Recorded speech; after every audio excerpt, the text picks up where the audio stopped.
ಗಾನಸುಧೆಯ ಮೂಲಕ ಶಾಹಿದ್ ದಿವಸ್ಗೆ ಮೆರುಗು. ಕಲಾರತ್ನ ಮಯೂರ್ ಸರ್ ಅವರಿಗೆ ಅದ್ದೂರಿ ಸನ್ಮಾನ. ಗುಂಡ್ಲುಪೇಟೆ ಪಟ್ಟಣದ ಸ್ಮಾರ್ಟ್ ಪಬ್ಲಿಕ್ ಶಾಲೆಯಲ್ಲಿ ಇತ್ತೀಚೆಗೆ ದೇಶಭಕ್ತಿಯ ಅಲೆ ಎದ್ದಿತು. ಮೈ ಭಾರತ್ ಕೇಂದ್ರ, ಚಾಮರಾಜನಗರ ರಂಗಸೌರಭ ಹಾಗೂ ರೋಟರಿ ಪಬ್ಲಿಕ್ ಶಾಲೆ ಇವರ ಸಂಯುಕ್ತ ಆಶ್ರಯದಲ್ಲಿ ಹಮ್ಮಿಕೊಳ್ಳಲಾಗಿದ್ದ ಶಾಹಿದ್ ದಿವಸ್ ಯೋಧರ ದಿನಾಚರಣೆ ಕಾರ್ಯಕ್ರಮವನ್ನು ಅತ್ಯಂತ ಅರ್ಥಪೂರ್ಣವಾಗಿ ಜರುಗಿತು. ನಾದಲೋಕದ ಮಾಂತ್ರಿಕನಿಗೆ ಗೌರವದ ಸಮರ್ಪಣೆ. ಈ ಸಮಾರಂಭದ ಪ್ರಮುಖ ಆಕರ್ಷಣೆಯಾಗಿದ್ದವರು ಗುಂಡ್ಲುಪೇಟೆಯ ಕೆಬಿ ಇಂಜಿನಿಯರ್ ಹಾಗೂ ನಾಡಿನ ಹೆಮ್ಮೆಯ ಗಾಯಕ ಶ್ರೀಯುತ ಮಯೂರ್ ಸರ್ ಅವರು.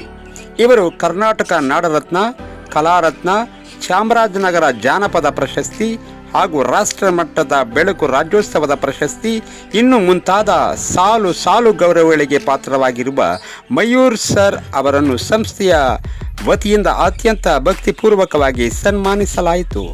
ಸೆಸ್ಕ್ನ ಸಾಂಸ್ಕೃತಿಕ ಜಿಲ್ಲಾ ಅಧ್ಯಕ್ಷರಾಗಿ ಕಲೆ ಮತ್ತು ಕಲಾವಿದರನ್ನು ಪೋಷಿಸುತ್ತಿರುವ ಅವರ ಸೇವೆಗೆ ಈ ಸನ್ಮಾನವು ಸಾಕ್ಷಿಯಾಯಿತು.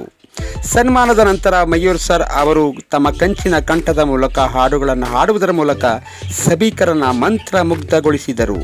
ಅವರ ದನಿಯಲ್ಲಿನ ಗಾಂಭೀರ್ಯ ಮತ್ತು ಮಾಧುರ್ಯವು ಶಾಲಾ ವಿದ್ಯಾರ್ಥಿಗಳಲ್ಲಿ ಹೊಸ ಚೈತನ್ಯ ತುಂಬಿತು. ಈ ಕಾರ್ಯಕ್ರಮದ ಅಂಗವಾಗಿ ಹಮ್ಮಿಕೊಳ್ಳಲಾಗಿದ್ದ ರಸಪ್ರಶ್ನೆ ಸ್ಪರ್ಧೆಯಲ್ಲಿ ವಿಜೇತರಾದ ವಿದ್ಯಾರ್ಥಿಗಳಿಗೆ ಮಯೂರ್ ಸರ್ ಹಾಗೂ ಇತರ ಗಣ್ಯರು ಬಹುಮಾನ ವಿತರಣೆ ಮಾಡಿದರು. ಮಯೂರ್ ಸರ್ ಅವರು ಕೇವಲ ಇಂಜಿನಿಯರ್ ಆಗಿ ಕೆಲಸ ಮಾಡುತ್ತಿಲ್ಲ, ಬದಲಿಗೆ ತಮ್ಮ ಸುಶ್ರಾವ್ಯ ಗಾಯನದ ಮೂಲಕ ಜನರ ಮನಸ್ಸನ್ನು ಕತ್ತಲೆಯನ್ನು ದೂರ ಮಾಡುವ ಕಲಾಜ್ಯೋತಿಯಾಗಿದ್ದಾರೆ ಎಂದು ಕಾರ್ಯಕ್ರಮದಲ್ಲಿ ನೆರೆದಿದ್ದ ಅಭಿಮಾನಿಗಳು ಹರ್ಷ ವ್ಯಕ್ತಪಡಿಸಿದರು.